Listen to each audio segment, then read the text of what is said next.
The morning sun cast long shadows across the dusty streets of Fallujah as Marine Corps combat photographer Sarah Mitchell adjusted her camera lens. The year was 2004, and the second battle for this Iraqi city was about to begin.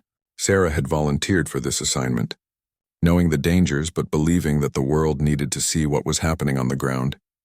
At 26 years old, Sarah had already covered conflicts in Afghanistan, but Fallujah was different. The tension in the air was thick enough to cut with a knife. Intelligence reports suggested that insurgents had turned the city into a fortress, with booby traps and sniper nests on every corner. The Marines she was embedded with treated her like one of their own. But they couldn't hide their concern for the young woman who insisted on being in the most dangerous spots to get the perfect shot. Staff Sergeant Rodriguez, the squad leader, had tried to convince Sarah to stay back at the forward operating base. "Ma'am, this isn't going to be like the other missions. These streets are going to be hell," he had warned her the night before, but Sarah was determined. She had joined the military to document history, to show the American people what their servicemen and women were going through thousands of miles from home. As the convoy moved through the outskirts of Fallujah, Sarah checked her equipment one last time. Her camera was loaded with fresh film, and she had backup batteries secured in her vest. The armored vehicle she rode in was cramped, filled with Marines who joked nervously to mask their anxiety. Everyone knew that once they entered the city proper, anything could happen. The first few hours went smoothly. Sarah captured images of Marines moving carefully through abandoned buildings, their faces showing the concentration required to stay alive in hostile territory. She photographed children peering out from behind curtains, their eyes wide with fear and curiosity. These were the moments that made her work meaningful, showing the human side of war that often got lost in political discussions back home. Around midday, the squad received orders to investigate reports of insurgent activity in a residential neighborhood. The buildings were tall and narrow, with flat rooftops that provided perfect vantage points for snipers. Sarah stayed close to Sergeant Martinez, a young Marine from Texas who had taken it upon himself to look out for her. "Stick with me, Doc," he would say, using the nickname the squad had given her. "I'll make sure you get your pictures and get home safe." As they moved deeper into the neighborhood, the silence became oppressive. No children played in the streets, no merchants hawked their wares. Windows were shuttered tight, and the only sound was the soft padding of combat boots on sand and concrete. Sarah felt her heart rate increase, but she forced herself to focus on her job. She raised her camera and began documenting the eerie emptiness of what had once been a bustling community. The attack came without warning. Sarah was adjusting her camera settings when the first shots rang out. The sharp crack of AK-47 fire echoed off the building walls, and suddenly the Marines around her were shouting orders and taking cover. Sarah dropped to her knees behind a concrete barrier, her camera clutched protectively to her chest. "Contact front," screamed Sergeant Martinez as he returned fire toward a building about 50 meters away. The insurgents had chosen their ambush site well. They had clear lines of sight down the street while remaining hidden in the shadows of upper-story windows. Sarah could hear bullets whizzing overhead, making a distinctive snapping sound as they broke the sound barrier. In the chaos, Sarah's training kicked in. She had been taught basic combat skills and had practiced this scenario dozens of times. But the real thing was overwhelming. The noise was deafening, and the smell of gunpowder filled her nostrils. Despite the danger, she found herself raising her camera to document what was happening. These were the moments that history books couldn't capture. The fear in a young Marine's eyes, the determination on his face as he laid down covering fire for his brothers. The firefight intensified as more insurgents joined the battle from multiple buildings. Staff Sergeant Rodriguez was coordinating with headquarters on his radio, calling for backup and air support. Sarah could hear him shouting over the gunfire. "We've got at least 12 hostiles in overwatch positions. We need immediate support." Sarah noticed movement in a window across the street and instinctively raised her camera. Through her viewfinder, she could see the barrel of a rifle pointing in their direction. Without thinking, she called out a warning to Martinez, who was reloading his weapon. Her shout saved his life as he dove for cover just as the sniper's bullet struck the wall where his head had been moments before. "Thanks, Doc," Martinez yelled as he popped up to return fire. "You've got good eyes." The battle raged for what felt like hours but was probably only 20 minutes. Sarah continued to photograph the action, moving carefully between positions to capture different angles of the firefight. She knew that these images would tell a story that words alone could never convey. The courage of these young Marines, many of whom were barely out of high school, was something that needed to be preserved for history. As helicopter gunships arrived to provide air support, the enemy fire began to slacken. Sarah watched through her camera lens as Apache helicopters made strafing runs on the buildings where the insurgents had been hiding. The thunderous roar of their cannons echoed through the streets, and she could see debris flying from the targeted buildings. When the immediate threat was neutralized, Staff Sergeant Rodriguez gathered his squad to assess casualties and plan their next move. Miraculously, none of the Marines had been seriously injured, though several had minor wounds from flying debris. Sarah had performed better than many seasoned combat veterans, keeping her cool under fire and even providing tactical assistance by spotting threats. But as they prepared to continue their mission deeper into the city, none of them realized that this initial firefight was just the beginning. The insurgents were falling back to prepared positions, drawing the Marines deeper into a carefully planned trap. Sarah checked her camera and realized she had used almost all of her film. She would need to be more selective with her shots in the battles to come. The afternoon sun was beginning to lower in the sky as the squad received new orders to advance toward the city center. Intelligence suggested that the insurgents were concentrating their forces there for a major stand. Sarah shouldered her camera bag and prepared to follow the Marines into whatever hell awaited them in the narrow streets ahead. The afternoon heat was becoming unbearable as Sarah's squad moved deeper into Fallujah's maze-like streets. Sweat dripped down her face, mixing with the dust that seemed to coat everything in this war-torn city. The Marines around her were showing signs of fatigue, but their alertness never wavered. Every doorway could hide an enemy. Every window could conceal a sniper's rifle. Sarah had learned to read the subtle signs that the Marines used to communicate danger. A raised fist meant stop and take cover. Pointing toward a building meant possible threat. The squad had developed an almost telepathic connection after months of fighting together, and Sarah was beginning to understand their silent language. Sergeant Martinez moved up beside her as they paused at an intersection. "Doc, we're heading into the market district," he whispered. "Intel says it's crawling with bad guys. You might want to hang back on this one." Sarah shook her head firmly. She had come this far, and she wasn't about to miss documenting what could be one of the most significant battles of the entire operation. The market district had once been the heart of Fallujah's commercial life. Now it was a ghost town of shuttered shops and overturned stalls.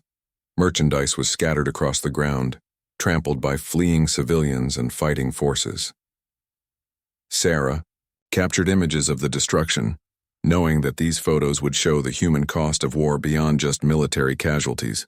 As they moved through the market, Staff Sergeant Rodriguez received an urgent radio transmission. Sarah couldn't make out all the words, but she caught fragments. Heavy resistance, multiple casualties, and need immediate reinforcement. The sergeant's face grew grim as he listened to the report. Another Marine unit had walked into an ambush just 3 blocks away and was taking heavy fire. "Change of plans," Rodriguez announced to his squad. "We're moving to assist Bravo Company. They're pinned down and need help breaking contact." The Marines quickly checked their weapons and ammunition. Sarah made sure her camera was ready and her spare film was easily accessible. She had a feeling she was about to witness something extraordinary. The sound of gunfire grew louder as they approached the trapped unit's position. Sarah could hear the distinctive rattle of machine gun fire mixed with the sharper cracks of rifle shots. Explosions echoed off the building walls as grenades detonated somewhere ahead. The battle was intense, and Sarah's adrenaline began pumping as they prepared to enter the fight. Rodriguez positioned his Marines strategically around the perimeter of the engagement area. Their job was to flank the insurgents who had Bravo Company trapped and create an escape route for the pinned-down Marines. Sarah stayed close to Martinez as they moved through a series of abandoned buildings to reach their assigned position. Through a broken window, Sarah got her first clear view of the battle. Bravo Company was trapped in a courtyard surrounded by 3-story buildings. Insurgents in the upper floors were pouring automatic weapons fire down into the courtyard, while the Marines below took what cover they could behind concrete planters and a destroyed fountain. Several wounded Marines were visible, being tended to by corpsmen under fire. Sarah raised her camera and began documenting the desperate situation. Through her lens, she could see the determination on the faces of the trapped Marines. Despite being outnumbered and outgunned, they continued to return fire and care for their wounded. One young Marine, barely out of his teens, was dragging a wounded comrade to safety, while bullets sparked off the concrete around him. "On my signal, we move," Rodriguez whispered into his radio. Sarah watched as Marines from multiple squads prepared to assault the buildings holding the insurgents. The coordinated attack would require precise timing and incredible courage. These men were about to charge into heavily defended positions to save their fellow Marines. The assault began with a thunderous explosion, as a rocket-propelled grenade struck one of the insurgent positions. Sarah watched through her camera as Rodriguez's Marines stormed into the building, their war cries echoing through the market district. The sound of close-quarters combat filled the air, rifle shots, shouted commands, and the crash of doors being kicked in. Martinez was part of the assault team, and Sarah found herself alone for the first time since the mission began. She could hear the battle raging in the building above her, but couldn't see what was happening.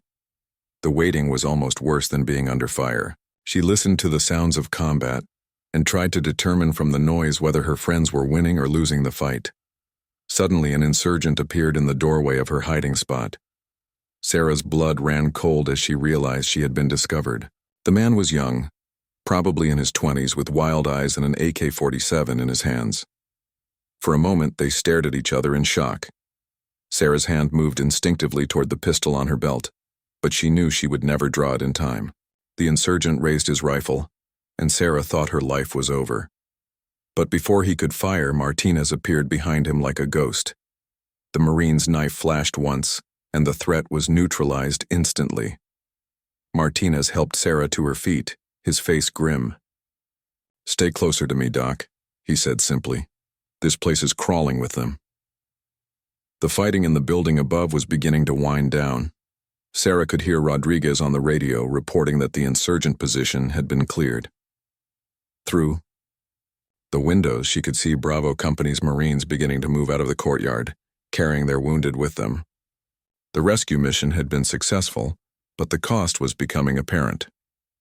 As the immediate area was secured, Sarah began photographing the aftermath of the battle. The building that had housed the insurgents was heavily damaged from the assault. Spent brass casings littered the floors and bullet holes decorated the walls. The smell of gunpowder and smoke hung heavy in the air. Among the debris, Sarah found personal items that told the story of the people who had once lived here. A child's toy soldier, a family photograph, a woman's scarf. These weren't just military targets. They had been homes, places where families had lived their daily lives before the war came to their doorstep. Sarah photographed these items, knowing they would add important context to the combat images.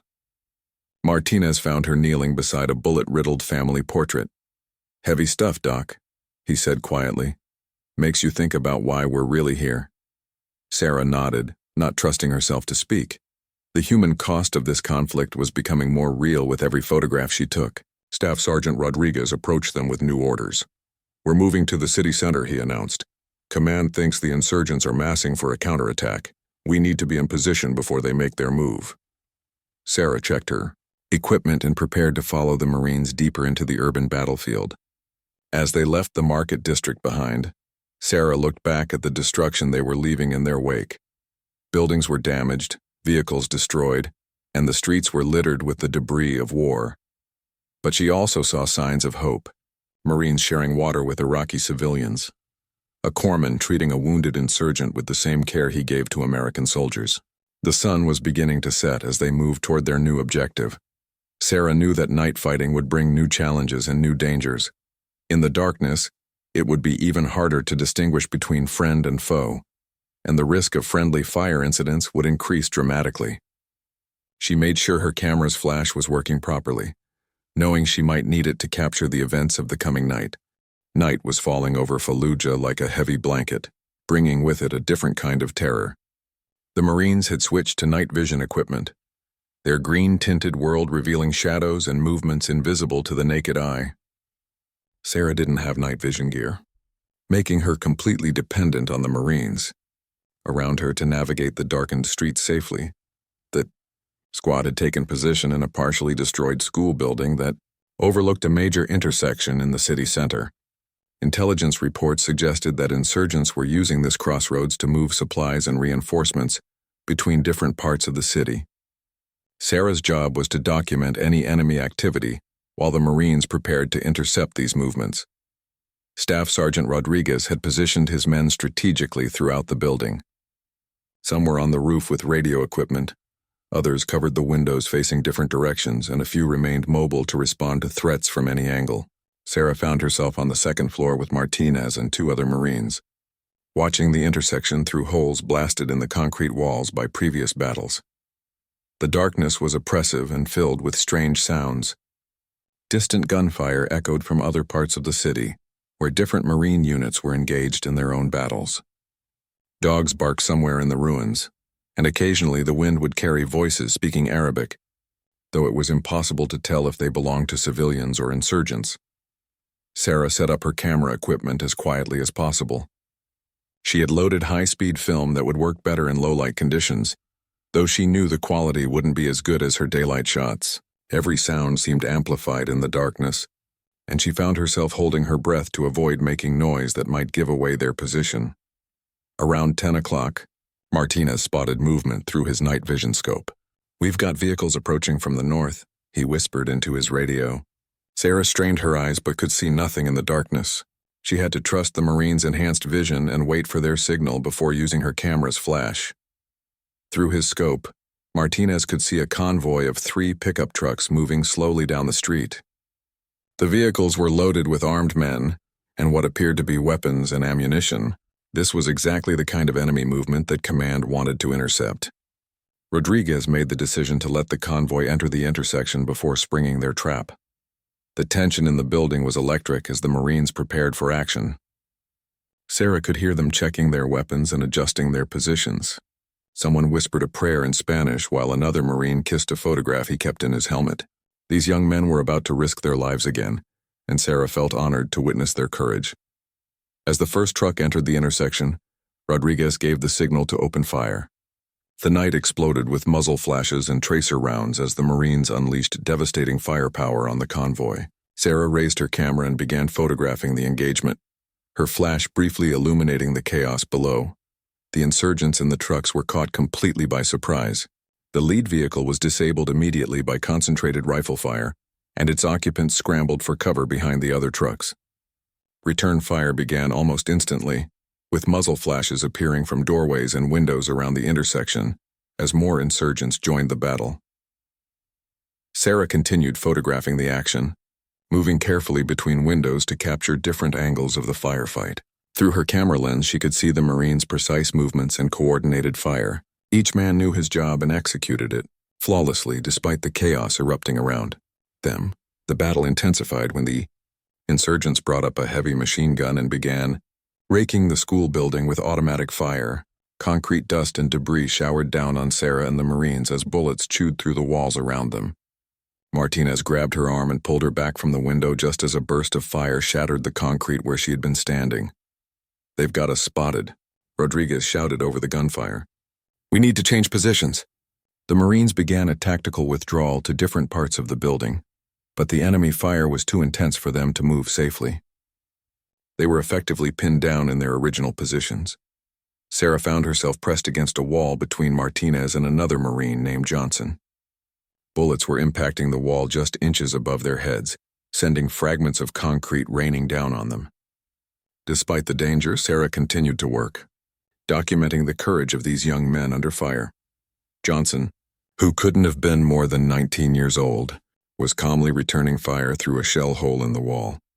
Between shots, he would look over at Sarah and smile reassuringly, as if he were the adult and she were the child who needed comforting. His composure under fire was remarkable, and Sarah made sure to capture his determination on film. The firefight continued for over an hour, with neither side able to gain a decisive advantage. The Marines had the high ground and better training, but the insurgents had superior numbers and knowledge of the local terrain. Sarah watched as Rodriguez coordinated with other Marine units in the area, calling for reinforcements and air support. Around midnight, the sound of approaching helicopters could be heard over the gunfire. Apache attack helicopters were inbound to provide close air support, but they needed the Marines to mark the enemy positions with infrared strobes that would be visible through the pilot's night vision equipment. Martinez volunteered to move to the roof to deploy the marking equipment, even though it meant exposing himself to enemy fire. Sarah watched him prepare for the dangerous mission, checking his equipment and saying goodbye to his fellow Marines in case he didn't make it back. The courage these men showed in the face of almost certain death was something she knew she would never forget. As Martinez made his way to the roof, the enemy fire seemed to intensify.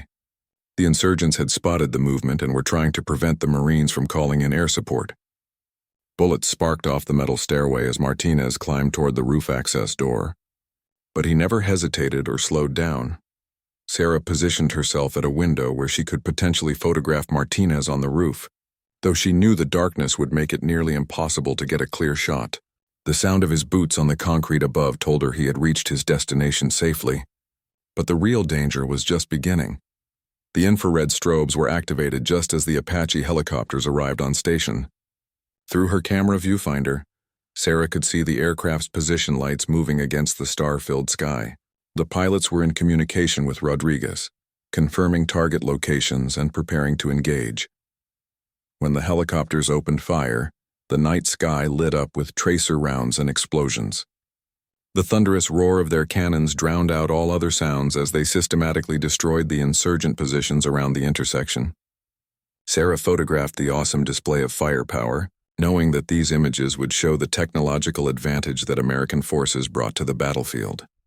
The enemy fire began to slacken as the helicopter attack took its toll on the insurgent positions. Sarah could see secondary explosions as ammunition stockpiles were hit, sending flames and sparks shooting into the night sky. The convoy that had started the battle was completely destroyed, its burning hulks casting an eerie glow over the intersection. As the immediate threat was neutralized, Martinez made his way back down from the roof. His face was grim as he reported to Rodriguez that he had spotted more enemy movement in the distance. This battle was over, but the night was far from finished. More insurgents were moving through the city, and the Marines would need to be ready for whatever came next. Sarah checked her film supply and realized she was running low. The intensity of the night's action had caused her to shoot more frames than usual, and she would need to be more selective with her remaining shots. She hoped that the most dramatic moments were behind them, but something told her that the worst was yet to come. Dawn was still hours away when Rodriguez received orders that would change everything. Sarah could tell from the sergeant's expression that the news wasn't good. He gathered his squad around him in the darkness of the destroyed school building, their faces barely visible in the dim light filtering through the shell holes. "We've got a situation," Rodriguez began, his voice barely above a whisper. "Command has intelligence that a high-value target is holed up in a compound about 6 blocks from here. They want us to move in and verify the location before the main assault force arrives." Sarah felt her stomach drop. She knew that meant they were going to leave their relatively safe position and venture back into the deadly streets of Fallujah. The compound in question was described as a former government building that the insurgents had converted into a fortress. Intelligence suggested it contained not only weapons and ammunition, but also several foreign fighters who had come to Iraq specifically to kill American soldiers. The mission was classified as extremely high risk, but the potential intelligence value made it worth the danger. Sarah checked her camera equipment one final time. She had only 2 rolls of film left, and she would need to make every shot count. The Marines around her were going through their own pre-mission rituals, checking weapons, adjusting gear, and saying quiet prayers. The bond between these men was stronger than family, forged in the fire of combat and tempered by shared danger. Martinez approached her as they prepared to move out. "Doc, I'm not going to lie to you," he said quietly. "This one's going to be rough. If you want to stay here and wait for us to come back, nobody's going to think less of you." Sarah looked into his young face and saw genuine concern for her safety, but she had come too far to back down now. "I'm going with you," she replied firmly. "These are the moments that need to be documented. If I don't go, who's going to tell your story?" Martinez nodded and handed her an extra ammunition magazine for her pistol. "Just in case," he said with a grim smile. The movement through the city was like navigating a nightmare. Every shadow could hide an enemy. Every sound could signal an ambush. The Marines moved in a tactical formation that Sarah had learned to follow, staying low and using whatever cover was available. The destruction around them was overwhelming. entire city blocks reduced to rubble, vehicles twisted into unrecognizable shapes, and the constant smell of smoke and death. They encountered their first resistance about halfway to the target compound. A sniper had taken position in a minaret overlooking their route, and his first shot barely missed Johnson's head. The Marines immediately took cover and began the deadly game of locating and neutralizing the threat. Sarah pressed herself against a concrete wall and waited for the engagement to resolve. Rodriguez coordinated the response with practiced efficiency. 2 Marines provided covering fire, while another team moved to flank the sniper's position. Sarah watched through her camera lens as the Marines demonstrated the skills that had kept them alive through months of urban warfare. Their movements were precise and coordinated, like a deadly ballet performed in the ruins of civilization.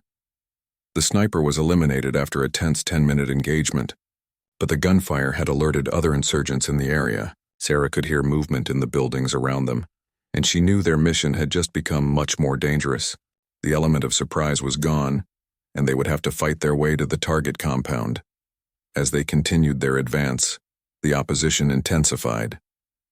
Insurgents began appearing in windows and doorways, forcing the Marines to fight for every block. Sarah found herself in the middle of a running battle, moving from cover to cover while trying to document the action. The intensity was beyond anything she had experienced before. During one particularly fierce engagement, Sarah was separated from Martinez in the confusion. She found herself alone behind a destroyed car, listening to the sounds of battle all around her. Bullets were impacting the vehicle's metal body, and she could smell gasoline leaking from the ruptured fuel tank. The situation was becoming desperate. Through the chaos, she heard Rodriguez calling for her on the radio. "Doc, where are you? We need to move now." Sarah tried to respond, but enemy fire was too intense for her to raise her head above the car's hood. She was effectively pinned down and unable to rejoin the squad. Martinez appeared suddenly beside the car, having fought his way through the enemy fire to reach her. "Come on, Doc," he shouted over the gunfire. "We've got to go." Together they made a desperate sprint across an open courtyard while bullets whizzed around them. Sarah had never run so fast in her life, adrenaline giving her speed she didn't know she possessed. They reached the target compound just as the sun was beginning to rise over Fallujah. The building was a massive concrete structure that had clearly been fortified for defense. Windows were barricaded and defensive positions were visible on the rooftop. Sarah realized they were about to assault what was essentially a small fortress held by determined enemies. Rodriguez studied the building through binoculars while his Marines took positions around the perimeter. "Looks like they're ready for us," he muttered. "This is going to be a tough one." Sarah raised her camera and began documenting the compound, knowing that these might be some of the last photos she ever took. The assault began with a coordinated attack on multiple entry points. Marines used explosives to breach the barricaded doors while others provided covering fire from outside. Sarah followed the assault team into the building, her camera flashing as she documented the room-to-room fighting that followed. The interior of the compound was a maze of corridors and rooms, each potentially hiding armed insurgents. The Marines moved methodically through the building, clearing each room with textbook precision.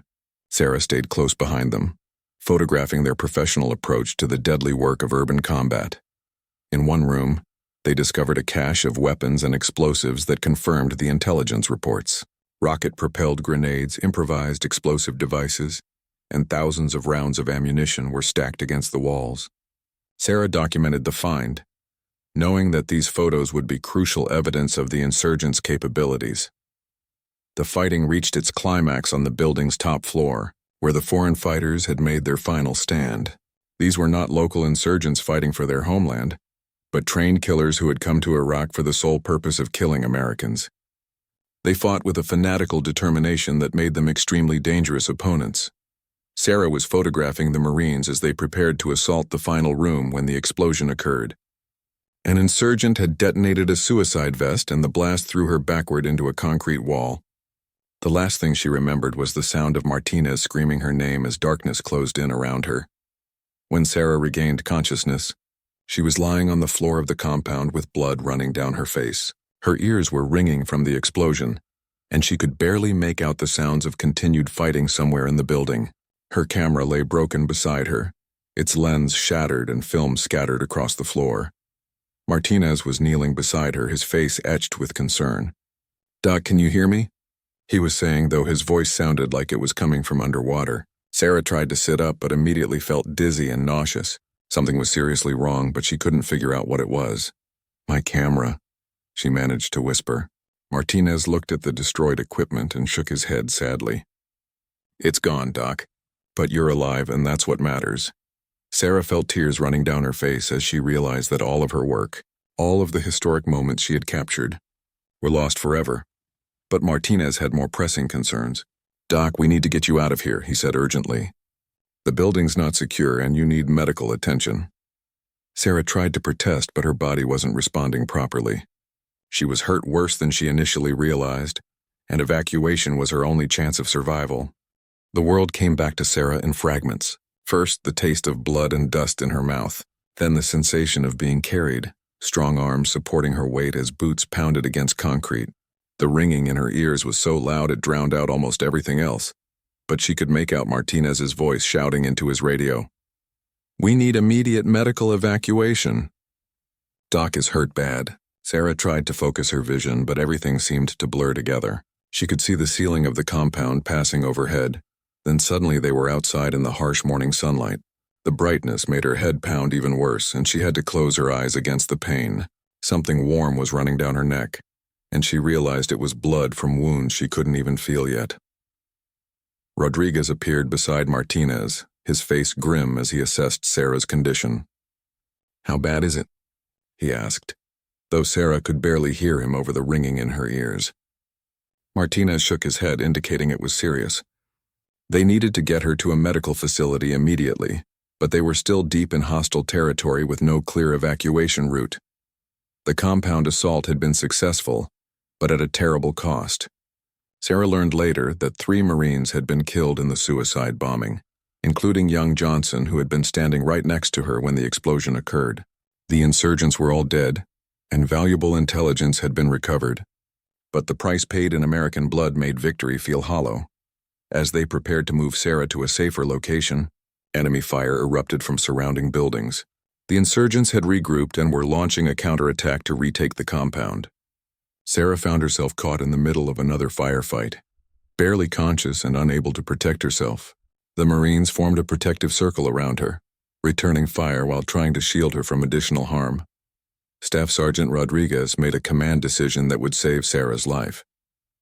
Instead of trying to fight their way out of the compound, he called for air support to suppress the enemy fire, while a medical helicopter flew in for evacuation. It was an incredibly risky maneuver that put the helicopter crew in extreme danger, but it was Sarah's only chance of survival. The sound of approaching helicopters gave Sarah hope, even through her fog of pain and confusion.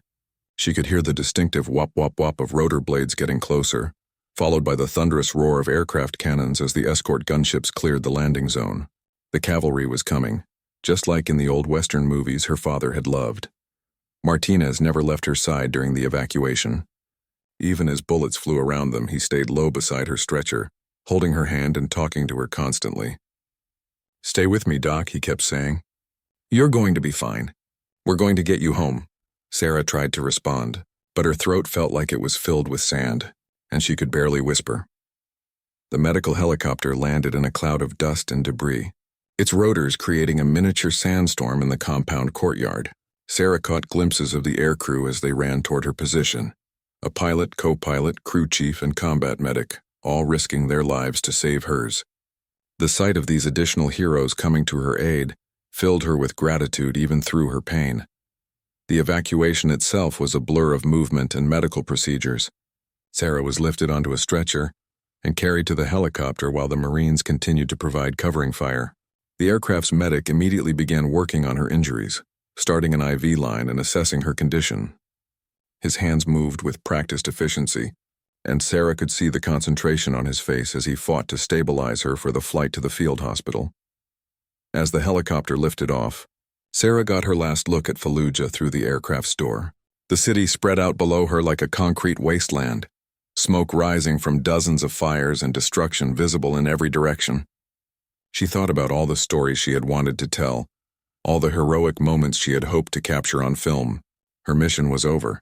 but she wasn't sure if she had accomplished anything meaningful. The flight to the forward surgical hospital took only 15 minutes, but it felt like hours to Sarah.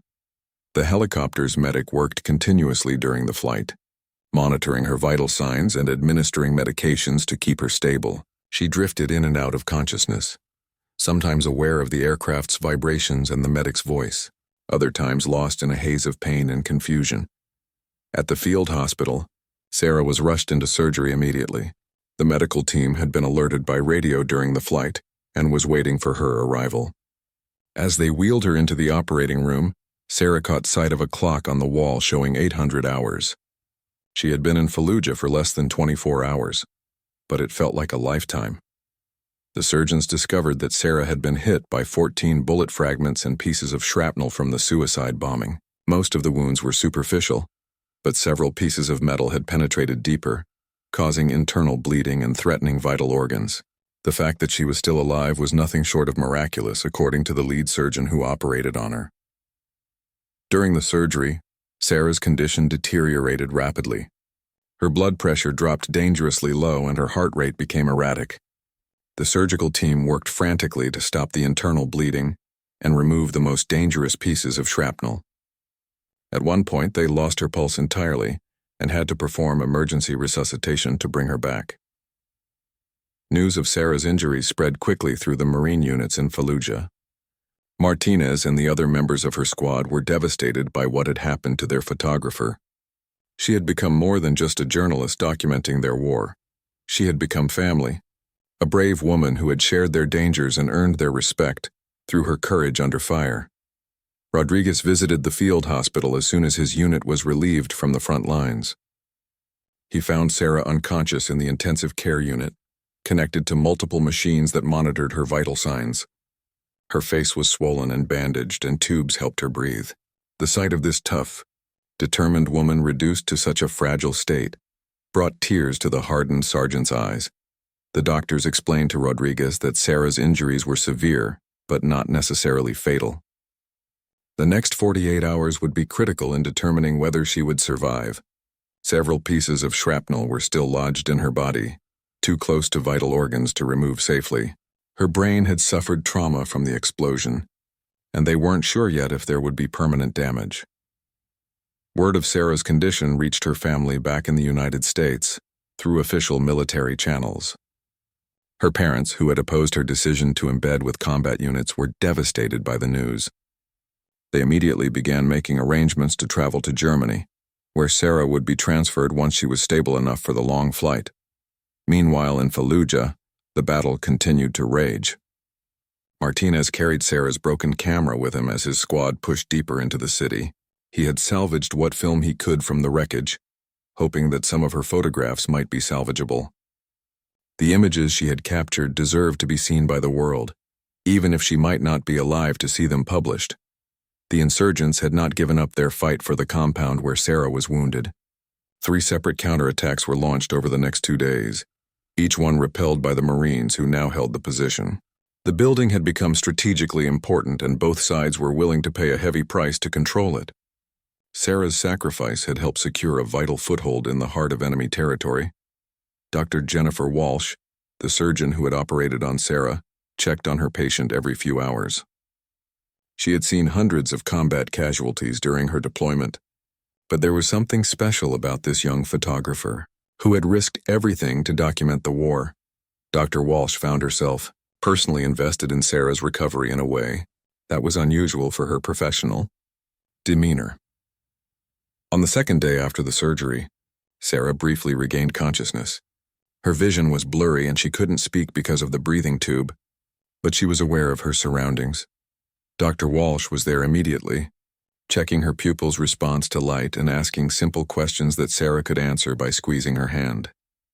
The fact that she was responding to commands was an encouraging sign. Sarah's first coherent thought was about her photographs. She tried to communicate her concern about the film, but the medical staff couldn't understand what she was trying to say. Dr. Walsh assured her that she was safe and that her recovery was the only thing that mattered now. The war would continue without her, but her contribution had already been made. As news of Sarah's awakening spread, Martinez requested permission to visit the field hospital. When he walked into her room carrying her salvaged camera, Sarah's eyes filled with tears. He explained that some of her film had survived, and that the images she had captured were already being processed by military intelligence. Her work documenting the Marines' courage under fire would not be lost. The decision was made to evacuate Sarah to the military hospital in Germany as soon as she was stable enough for transport. The medical facilities there were better equipped to handle her complex injuries, and she would be closer to her family. Dr. Walsh personally oversaw the preparations for her transfer, ensuring that every detail was handled with care. Before the evacuation helicopter arrived, Rodriguez and several members of Sarah's squad came to say goodbye. They had fought together, bled together, and formed bonds that would last a lifetime. Each Marine left something for her: a unit patch, a challenge coin, a photograph, tokens of their respect and friendship. Martinez promised that he would visit her in the hospital as soon as his deployment ended. As Sarah was loaded onto the evacuation aircraft, she took one last look at the desert landscape of Iraq. Somewhere out there, Marines were still fighting and dying in the streets of Fallujah. She had been privileged to witness their courage and sacrifice, even if the cost had been nearly fatal. Her mission was over, but her story was just beginning. The military hospital in Landstuhl, Germany, was a world away from the dusty streets of Fallujah, but Sarah's war was far from over. Her parents arrived 3 days after her evacuation, finding their daughter connected to machines in the intensive care unit. The woman they saw bore little resemblance to the confident photographer who had left for Iraq just weeks earlier. Her face was swollen and bandaged, and her body was still fighting to recover from the trauma of 14 pieces of shrapnel. Dr. Heinrich Miller, the German neurosurgeon overseeing Sarah's care, explained the extent of her injuries to her devastated parents. Beyond the obvious wounds, Sarah had suffered a traumatic brain injury from the explosion. While she was conscious and responsive, they wouldn't know the full extent of any cognitive damage until she was more fully recovered. Some of the shrapnel remained in her body, too dangerous to remove without risking paralysis or death. Sarah's recovery was slow and painful. Simple tasks that she had taken for granted, like focusing her eyes or forming complete sentences, required tremendous effort. The woman who had fearlessly documented combat operations now struggled to remember what she had eaten for breakfast. Her parents watched helplessly as she fought to reclaim pieces of herself that might be lost forever. Martinez fulfilled his promise to visit as soon as his deployment ended 6 months later. When he walked into Sarah's room at the Veterans Affairs Hospital in San Diego, where she had been transferred for long-term rehabilitation, he barely recognized the woman who had been his unit's photographer. She was sitting in a wheelchair by the window, staring out at the Pacific Ocean with vacant eyes. "Hey, Doc," Martinez said softly, using the nickname the squad had given her. Sarah turned slowly and recognition dawned in her eyes. "Martinez," she whispered, her voice hoarse from months of medical procedures. "You came back." The young Marine pulled up a chair beside her wheelchair, fighting back tears at seeing his friend in such condition. Martinez had brought gifts from the entire squad, letters, photographs, and news from Fallujah. He told her about the battles that had continued after her evacuation, about the friends they had lost and the victories they had won. The compound where she had been wounded had become a strategic stronghold that helped secure that entire sector of the city. Her sacrifice had contributed to something meaningful, even if she couldn't remember all the details. Most importantly, Martinez brought news about her photographs. The film that had been salvaged from her broken camera had yielded several dozen images that captured the reality of urban warfare in a way that no other photographer had achieved. Military historians were calling them some of the most important combat photographs. Since World War II, her work was being exhibited in the Pentagon and would soon be published in major magazines across the country. Sarah listened to Martinez's words with a mixture of pride and sadness. She could remember taking some of the photographs he described, but large portions of her time in Fallujah remained a blur. The explosion had taken more than just pieces of shrapnel into her body. It had stolen some of her memories as well. The heroic moments she had witnessed and documented felt like someone else's story. Dr. Sarah Chen, the neurologist overseeing Sarah's rehabilitation, explained that memory loss was common with traumatic brain injuries. Some memories might return with time and therapy, while others might be gone forever. The important thing was focusing on recovery and building new memories rather than mourning what was lost.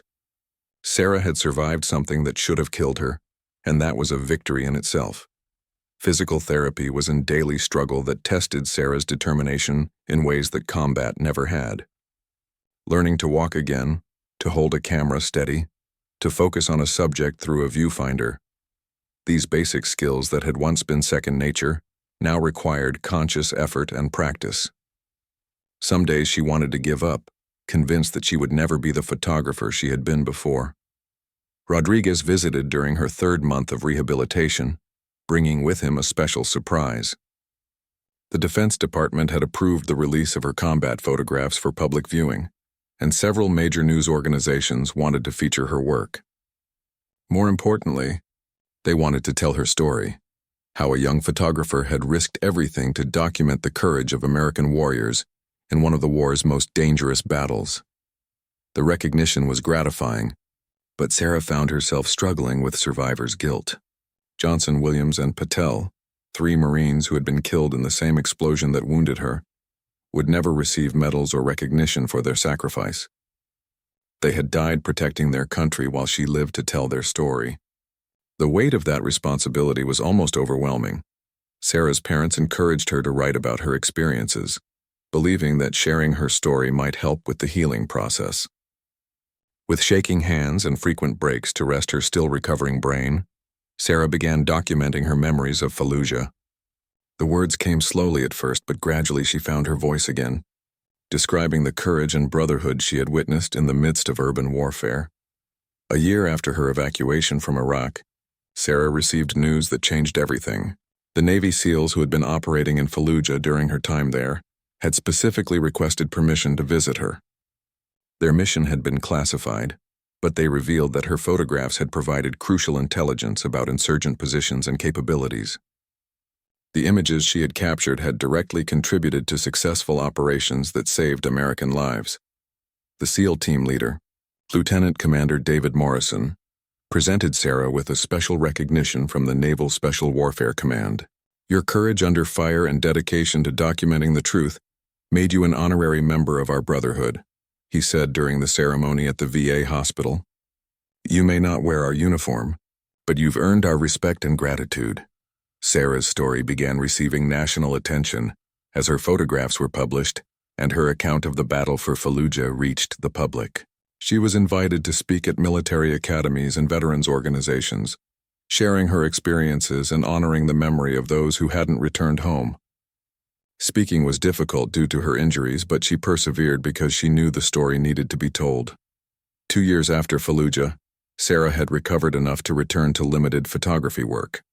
Her hands still shook occasionally and she tired easily, but her eye for capturing meaningful moments remained sharp. She specialized in photographing veterans and their families, documenting their struggles with readjustment and their triumphs over adversity. Her personal experience with trauma gave her work a depth and authenticity that resonated with her subjects.